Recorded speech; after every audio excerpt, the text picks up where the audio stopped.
Hello guys, welcome to back my channel. আবার একটা নতুন ব্লগ ভিডিও নিয়ে চলে আসলাম কৃষ্ণ জন্মাষ্টমী আপনাদের জন্য। তো শর্ট ব্লগ আছে, আপনারা দেখতে থাকবেন লাস্ট পর্যন্ত। যদি ভালো লাগে খুব ভালো, তাহলে আপনারা শেয়ার করবেন, অবশ্যই লাইক করবেন, আপনাদের জন্য বানানো হচ্ছে। তো আপনারা উৎসাহ দিলে আমি আবার নেক্সট ব্লগ হয়তো দিব, দেখতে পারবেন অন্য জায়গার। এটা হলো শিলিগুড়ি ভূপেন্দ্রনগর, যেটা পার্কের মধ্যে একটা ভালো পূজা হচ্ছে। দর্শকটা ভালোই, এখানকার দর্শকবৃন্দরা আছে, খুব ভালো পূজা করতেছে।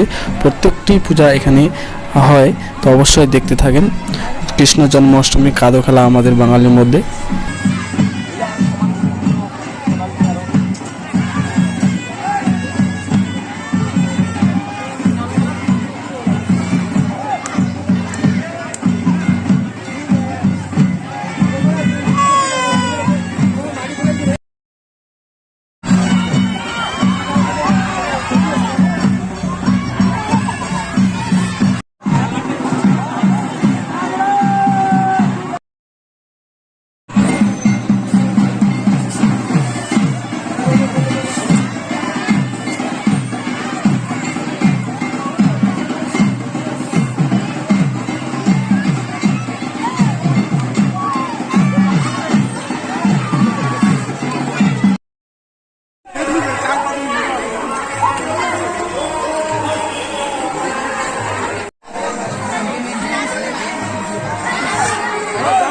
মালিকটা কোনো উল্টে উল্টা করে না, আগে থেকে জানাবাল মালিকটা উল্টা করে আছে।